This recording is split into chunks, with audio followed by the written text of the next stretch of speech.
Nicholas J.A. Bouchot, the co-founder and president, Grand Paris Alliance for Metropolitan Development from France. Bala Subramaniam, member HR at the Capacity Building Commission, Government of India. Lucas Lingenthal, the policy advisor, mobility, urban and rural development from Konrad Adenauer Stiftung, Germany. Harshita Narvekar, municipal councillor from Mumbai. Chandra Bhushan, CEO of the International Forum for Environment, Sustainability and Technology from India.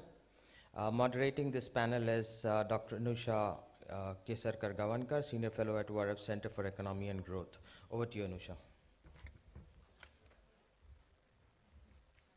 A very good morning, everybody. So we begin.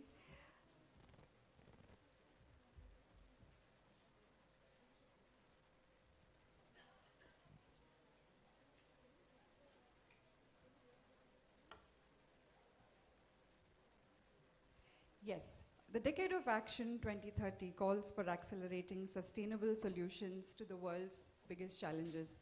However, we continue to face the prolonged impact of COVID-19 that has impacted the pace of this trajectory. As engines of innovation and growth and hubs of international trade, sustainable and inclusive growth of cities has become a requisite for global sustainability. This panel on maximum cities, urban habitats, growth, and sustainability will deliberate upon rethinking local governance and leadership while realigning regional resources in urban planning and design towards innovative solutions for achieving global sustainable goals. Welcome, everybody. I'm Anusha, Senior Fellow at the Observer Research Foundation. We will begin with briefly introducing the panelists and with their opening remarks, say about 4 minutes each. We'll follow that up with a round of, again, one more brief round of interventions, and we will follow that up at the end with Q&A from the audience. I request those asking questions to introduce themselves at the end and keep their comments brief and questions concise. I'll just quickly introduce the panelists. We have with us here today, as Jabal mentioned, Nicola, Mr. Balasubramaniam, Lucas, Harshita, and Chandra Bhushan. So Harshita, I'll begin with you. Let us have your opening remarks. Okay. Can you hear me? Yes. A very good morning. Thank you for having me here. I'd like to say that all of us know that we are facing a climate emergency, but I am particularly looking at sea level rise in the global coastal cities. And I'm particularly interested in looking at coastal resilience planning, especially Mumbai, because Mumbai in the IPCC report was put at highest risk. So if we could, actually have a sea level rise coastal resiliency plan for Mumbai, we can actually use that as a pilot for global cities, coastal cities across the world. It was basically what we want to do are 3 levels that we are looking at in terms of climate adaptation, which is, one is looking at the public infrastructure policy and upgrades. The other is, Mumbai tends to have a lot of heritage structures. So in terms of the design guidelines for the heritage buildings, and the private development standards, which is the land use code that is actually there in the development plan. I think these are the 3 key areas that need to be looked at when we're looking at climate adaptation. And I'd like to say that the role of government in this is very, very essential. In fact, it's quintessential because that body can actually make sure that all of the stakeholders, there's participation from all of the stakeholders, from multiple agencies. I'd take Mumbai as an example. We have multiple agencies like the MMRDA, planning agencies as well, MMRDA, BMC, BPT. That makes it a little, they're all doing their research and studies in the area of climate action. And there is a wealth of information available from all that research. There's a lot of data there. But what happens is that because they are doing it individually, we don't end up having that on one platform. So a suggestion would be to have like a city-based committee, which has various stakeholders in the committee appointed by the government, and having also a multidisciplinary team for the technical component, wherein you have urban planners, where you have engineering component, you have people for land subsidence geological studies. It also, what this will do is when we have a comprehensive team working at it, it'll bring all of these disparate data sets together on one platform and then study it in a more detailed, and come up with one comprehensive implementation strategy. And in this, the local governance involvement is very essential, because I feel we at our level, because I'm a local representative, we can push our, various governments, they function. Under the leadership of Prime Minister Narendra Modi ji, we are actually very happy that we have the G20 presidency, and we're very action oriented. We can use this platform to push our areas as well and get more action oriented on ground, like impact driven work with the implementation strategies suggested by the experts. For example, for our area, am I to have time? For our area, we are looking at a study, actually an international study with experts from the US, especially University of Notre Dame. They're heading the sea level rise study. And they have on their consortium global experts from NASA, sea level rise climate change head, as well as MIT, University of Colorado. So what that does is, they also have Xylem, who have water, they have private sector people also participating in the study. They will bring their research and expertise to Mumbai, and it's really nice that we are doing this global exchange of information, best practices, getting their research and data. And they'll study the Mumbai coastline, because it's at high risk, especially the southern tip where I represent. So it'll bring a lot of knowledge and expertise based on that, and we'll do local level capacity building when the time for implementation of the strategies will come. So that's pretty much what we're doing right now. Thank you, Harshita. I think one of the questions I had for you was also around the project on coastal cities and mitigation around those risks. And you've covered the project that you were working upon. And while I was talking to her outside, she also passionately mentioned about the need for reimagining capacity building of urban local bodies to empower them. Would you want to highlight something around that? Because that is critical to all initiatives that is taken at the local governance level. Definitely, I think we need to make sure that we're doing that in our areas right now at a very, very micro level, but I think on a macro level, at the municipal bodies, I think having these experts like urban planners be involved in actually the whole city planning would be very good, because when we are actually implementing smaller projects, which might have an impact on our coastline, we don't have the expert and technical experts guiding the actual contractors on ground. And I think that kind of expertise will be very, quintessential. In terms of having the local body, municipal body doing these, what you're talking about, having the urban planners come in, it is very important, but also to the extent that when we are doing implementation, there should be a hyper-local, I would say, ward-wise implementation also needs some guidance as well. So that's probably my bit. Thanks. Thank you, Harshita. Mr. Balasubramanian, I'll move to you now for your opening remarks. Thank you. I think we talk of urban sustainability, most of us just relate to it as an infrastructure thing or a livelihood economy thing. What we don't really understand is there's a human element to it. And unless you understand people moving into urban areas, sustainability is going to just be another fashion statement, especially urban sustainability. And when I talk of people, my context is having worked both in rural and urban areas and seeing a distinct difference between the way we look at each of them. Unfortunately, our planners and our designers have a homogeneous solution for urban sustainability as they think about rural sustainability too. If I am a land loser in a rural area, coming into a city and getting urbanized, or my land has got acquired and therefore I'm forced to become urbanized, I have a different mindset. I see land as a resource which gives me not just economic gain, but gives me social prestige, it gives me emotional esteem, it gives me a lot more complex things which go with human psyche. And when I lose all that, I don't love the city anymore. And urban areas fundamentally are driven by stakeholding. rural areas are driven by stakeholding, where I feel part of a community which wants to generate a participatory process, which also includes the economy.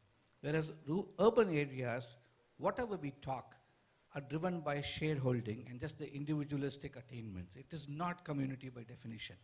And then we have a constitutional amendment which talks about ward sabhas, which talks about urban local governance from a perspective where automatically it assumes that people participate.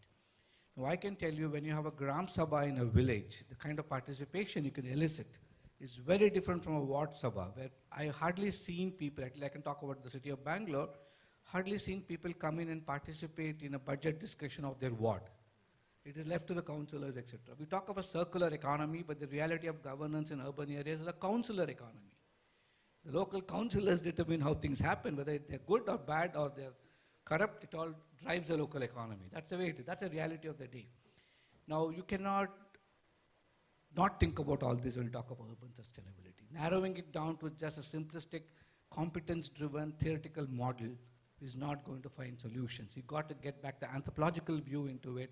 So to me, urban planning, at least most urban planners in this country now, working with urban local bodies for capacity building from the national government, we realize that urban local planners just means regulators and approving files, approving projects. They don't do any planning as such. They don't even do any thinking. So if we do not include political economists, sociologists, anthropologists, along with the urban local planners and civil engineers into the conversation, I don't think we're going to really have any sustainability. If you don't understand human psyche and appreciate that developing industrial areas just as industry is not going to happen. It has to be looking at them as people who are going to populate those industrial areas to drive the industrial thinking. So I think it's a complex process.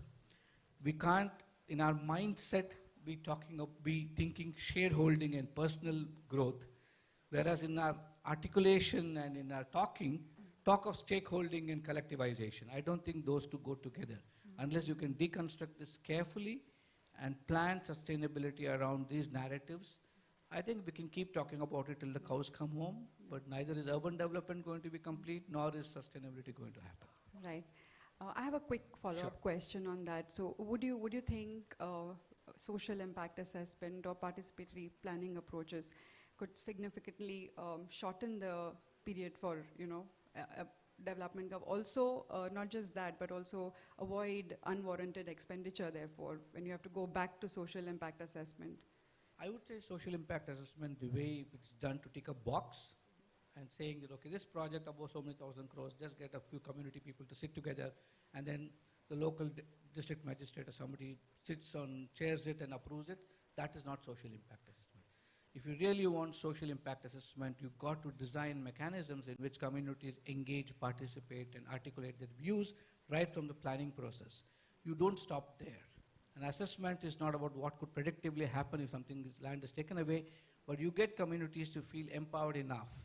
First, you enlighten them with information, then you constructively engage with them, and third, you empower them to participate at all levels of the process: planning, execution, oversight and implementation, and redressal.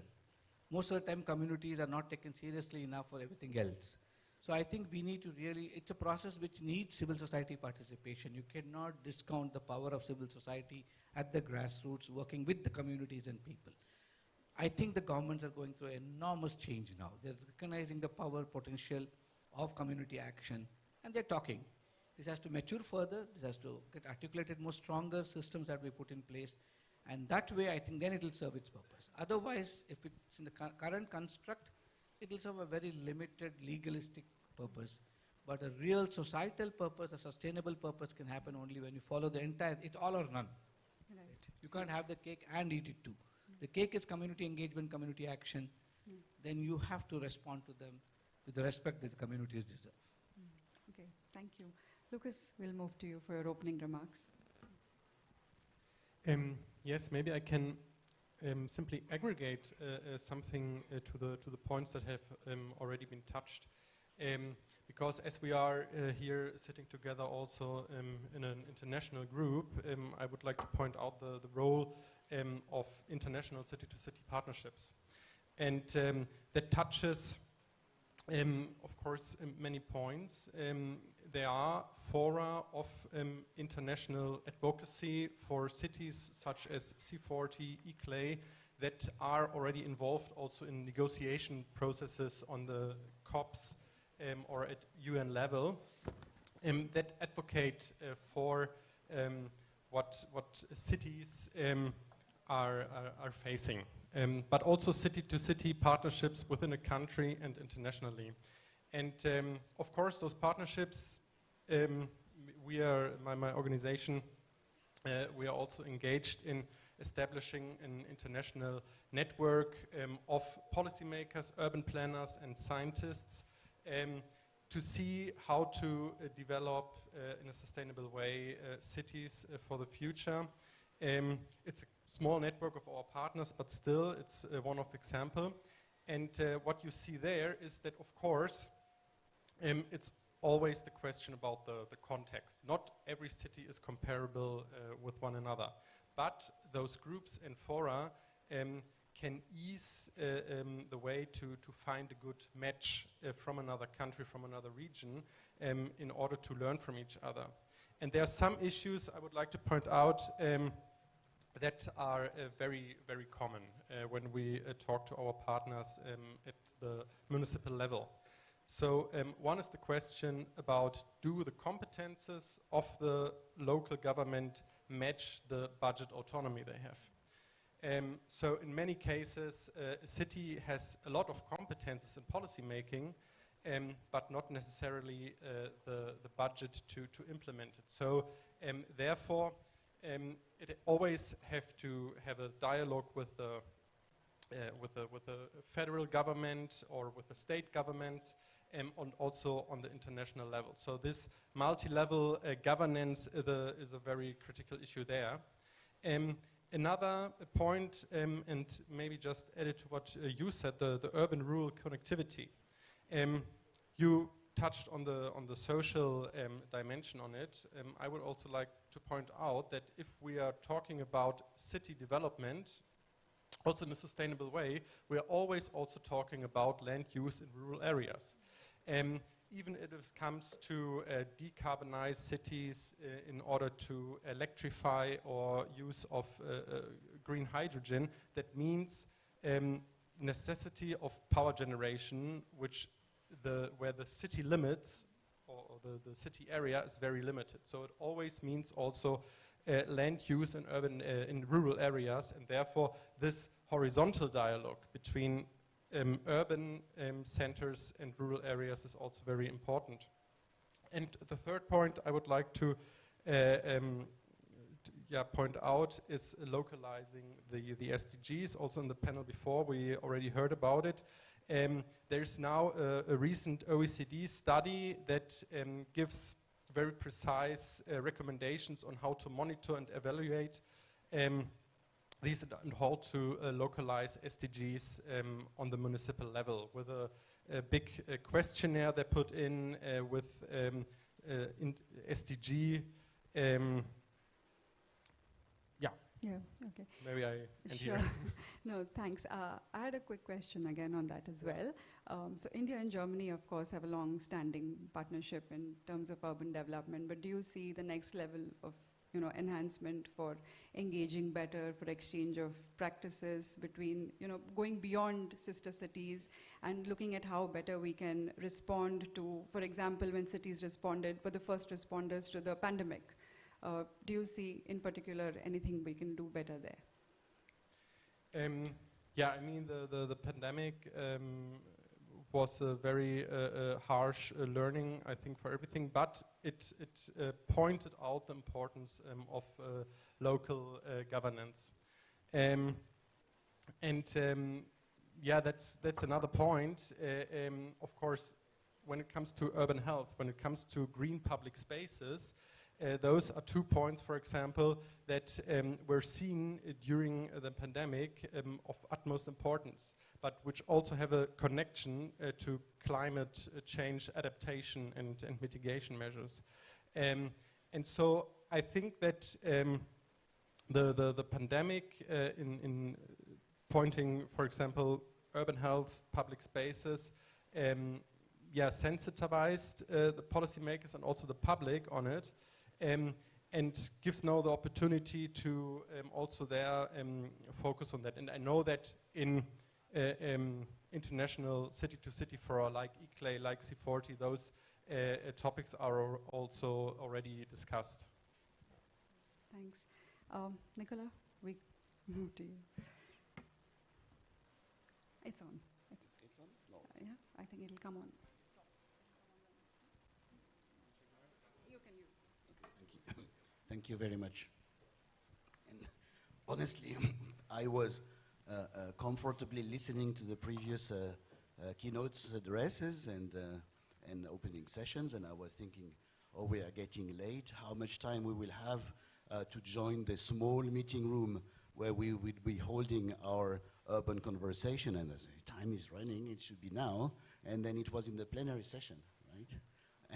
And I must say, for people who are sort of get used to this urban conversation, holding the conversation about how important cities are in urban governance and climate finance, etc., we are also getting used to be sort of in this back room or somewhere else than the plenary, that where the big issues, right, will be discussed. And in fact, we have seen in the last 20 years how much the issue of cities and urbanization has very slowly gained a bit of importance on all sorts of agendas. But if you just take the G20, for example, right? Here we are in the context of the G20 India, and in the context of the T20, we are holding this maximum cities session in a plenary format. This is a bit unusual, I must say.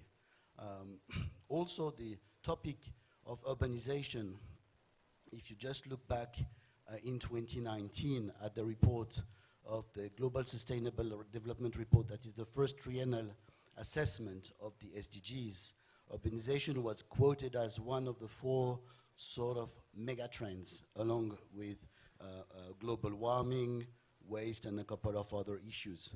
But then came COVID, and this was a bit, this disappeared a bit from the radar. So this urban question has been blinking on the agenda of the G20, but if you look at where the T20 was originated as one important group, one important civil society engagement group, that is the Seoul Development Consensus in 2010.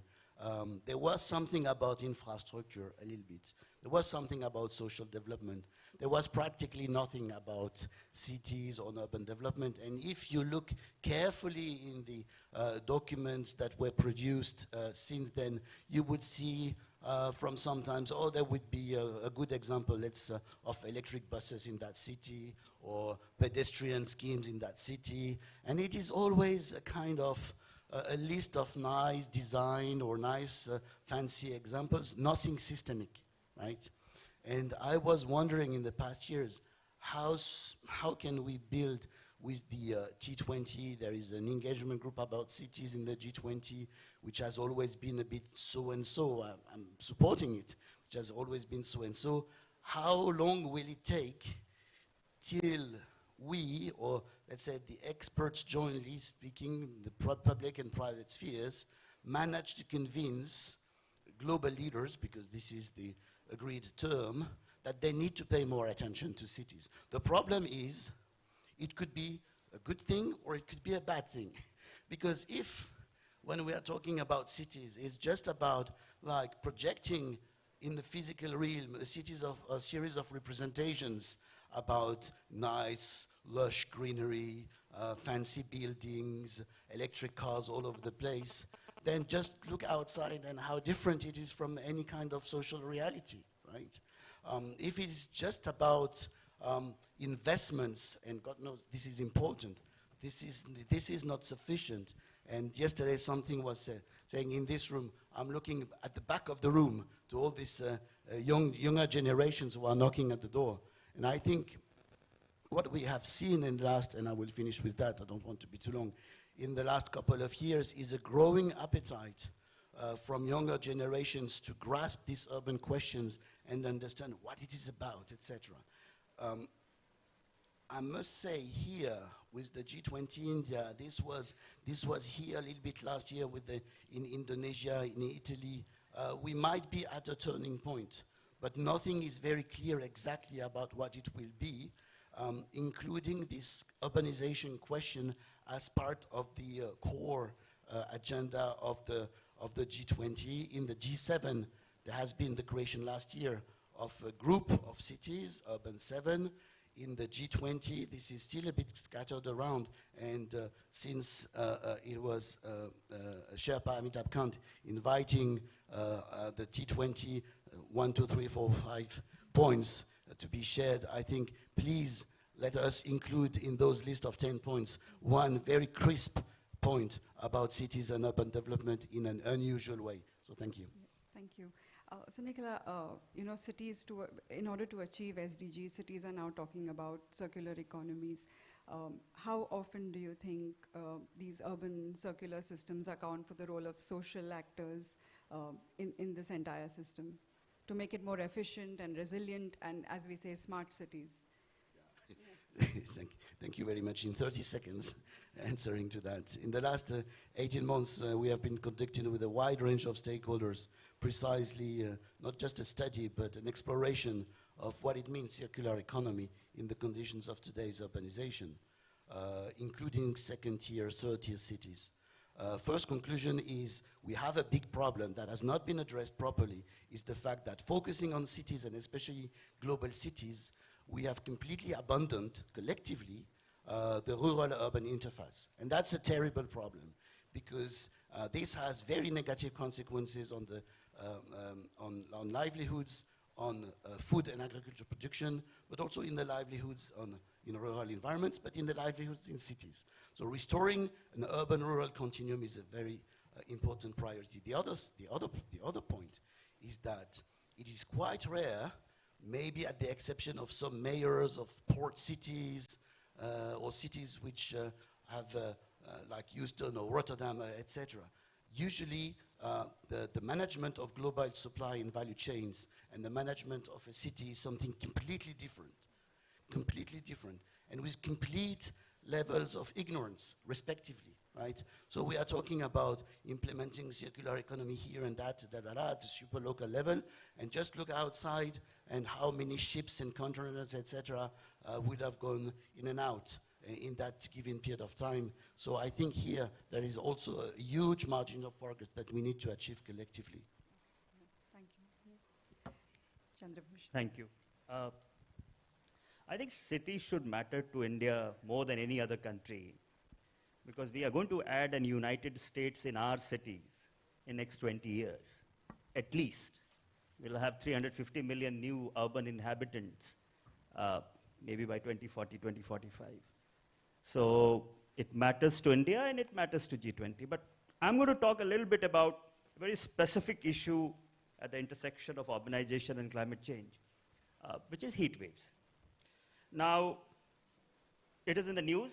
Right now, Southeast Asia is going through an intense heat wave. But if you look at the impact of climate change, the one impact which will have the largest temporal and spatial impact is going to be heat waves. It can last for 6 months if our temperature is going to increase beyond 2 degrees. Or it will cover 90% of the global population.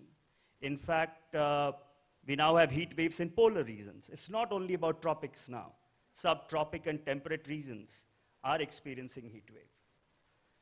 The problem of heat wave with cities is that we now have a perfect feedback loop between heat wave and urban heat island. And there is no perfect loop in climate science than heat wave and urban heat island loop. And in between that loop is our cooling technology, which is the part of the problem. The current vapor compression technology that we are using has reached its scope of efficiency, highly energy inefficient, uses refrigerant, which is a super greenhouse gas. And the other part of the problem is uniformity in building design. Today, you don't see any difference in a building in London and Delhi. They both have a very different climatic condition. In fact, the uniformity in civil engineering curriculum across the world is mind-boggling. I'm a civil engineer and a planner, so probably the only civil engineer and planner in this panel.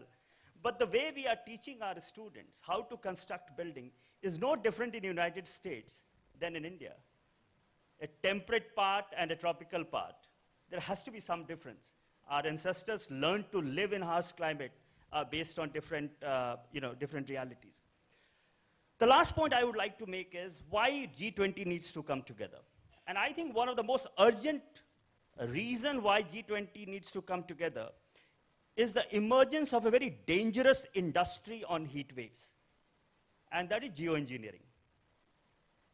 Everyone today is talking about geoengineering to save us from heat wave, whether it is stratospheric ozone, sulfur injection. And this industry is growing so rapidly that if G20 doesn't come, set up rules and regulations for geoengineering, we are in big trouble. So I think there is need for us to look at cooling technology, building design, but most importantly, the new climate solution, which I call it as fake solution, which is going to come up. And if we don't act now, we will be in trouble. Just a specific question on that, because you mentioned cooling technologies. Are there any specific suggestions you have in terms of the bottlenecks that you face while looking at decarbonizing measures for green buildings or some other such technologies? So we know the answer. In fact, adapting to heat wave is something that we know. In fact, if there are solutions to deal with climatic impact heat wave, we know a lot. Just for your information, one is to have a heat code. There's good news for India. 2 weeks back, Indian Meteorological Department came out with a new heat code, which is a combination of heat and humidity. So far, we were declaring heat wave based on only temperature. But now, we are in Mumbai. A month back, I think 16, 18 people died in Kharghar, not because of temperature. Temperature was only about 36 degrees. The humidity was 60%. So your wet bulb temperature was 30 degrees, which killed people. So one, have a heat code, and I think Indian experience of heat code can be used in different parts of the world. Think about not-in-kind technology. Refrigerant-based technology is a technology of 20th century. That technology is not going to be applicable in 21st century. And same thing about building design. I do not understand, we first construct similar building across the world, then put a machine to cool it or heat it. That's what we do. So there is a lot of commonsensical thing that we can do in our cities. That's what we need to do. Thank you, everyone. We have time for probably 1 or 2 quick questions from the audience. Please briefly introduce yourselves and keep your questions short. Yes, can we have one?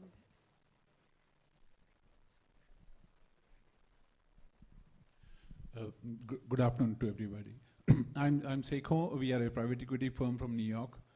The panel about sustainable development, the previous panel, and this panel also, mentions about a lot of concerns. I believe action is where, implementation will lie. We can bring a lot of private credit. We are, currently investing billions of dollars across the world for impact investing. So where precisely at the municipal level or at the, councillor level, some action plan or implementation where we can come as a credit partner is something we would like to understand. If that is developed, we would like to know. So is your question directed to a particular panelist, or is it to... You'll take it? Okay. Thank you for your question. It's actually something which we all, when you want to implement strategies or whatever solutions, the main hindrance to that is climate finance funding part. So I'm very happy that you're doing that, and if you're interested, we could actually connect you to the leadership in Maharashtra, at least for the MMR region, Metropolitan Region Climate Action Plan. They're planning to roll out the RFP very soon. And I think this is the way forward, having a public private partnership. I think that is a very good model to go ahead with, and funding should not be a hindrance because we need to make sure we are acting fast. So thank you, and we can connect later on it. I think it's an important thing. I chair the SEBI's Committee on Social Stock Exchange. India has just launched the Social Stock Exchange, and for BSE and NSE are housing it, and we are looking for impact investors. We're designing instruments right now, so conversation at this level to make sure that municipalities and urban bodies could also play the sort of on the demand side of the equation, and if we can connect supply side of the partners. So we can have an offline conversation after this, and I'll be happy to see how we can use you for our social stock exchange efforts. Yes, thank you. Oh, do you want to take more questions? Because we have like 2 minutes left. One feedback. I think probably you can connect with them offline outside just because I'll have to take another question. So. Yes. In fact, you rightly mentioned, sir, I'm currently also working with various chief ministers for investments. The SDG implementation at the state level, when you actually talk to the chief ministers, their actual knowledge about the same is not to that extent that they'll be concerned for action. So I'm saying they might just publish a report. Niti Aayog publishes a report on SDGs, which doesn't actually get implemented. So that's the reason I'm saying, even in the Net Zero Forum, we raised the same concern with Sinaji from the Finance Committee. We mentioned about how do we achieve net zero, what projects you want us to put money into, that we don't have clarity. So I'm happy I will interact. Yeah, you could connect offline if that's okay with you. Can we have one question from the back? Yeah. There was one hand at the back. Yeah. Hello. My name is Ansh. I'm a law student. So living in Mumbai, the property prices, like housing prices, are like skyrocketing. So how can we move towards sustainable, affordable housing? Seeing that majority of the rural masses are going to move to urban centers. How can we move towards a more affordable housing that is sustainable in the long run and that can cater to the needs of all sectors of society? If you'd like to take. I will try to give an answer in less than a minute to this point. Is the at this moment in the G20 India, the infrastructure working group has positioned the issue of cities at the centerpiece. We need to go further. We need to find a way to investigate, to align the findings of the T20, that group, that ministerial group, the Urban 20 and others. For one specific reason is typically housing prices depend on a series of macroeconomic factors that were well explained in the roundtable before this morning, linked with inflation and linked with other aspects of pandemic recovery, which have none to do with city planning or even to the provision of housing in a given place. And the absence of regulation, the absence of macroeconomic regulation of that particular point and of the real estate industry, especially at the G20 level, makes it like completely open bar for a number of stakeholders and impossible for citizens and even for city and municipal authorities to cope with that. The only way to find solutions is to upscale the game, but this has not been done yet, and I hope that this year with the G20 India, we might lay the foundations for things to be continued with our colleagues from Brazil and South Africa in the next years. Thank you. Thank you, everybody. With that, we will end this panel. Yeah. Anusha, may I request the panelists to have a family photo.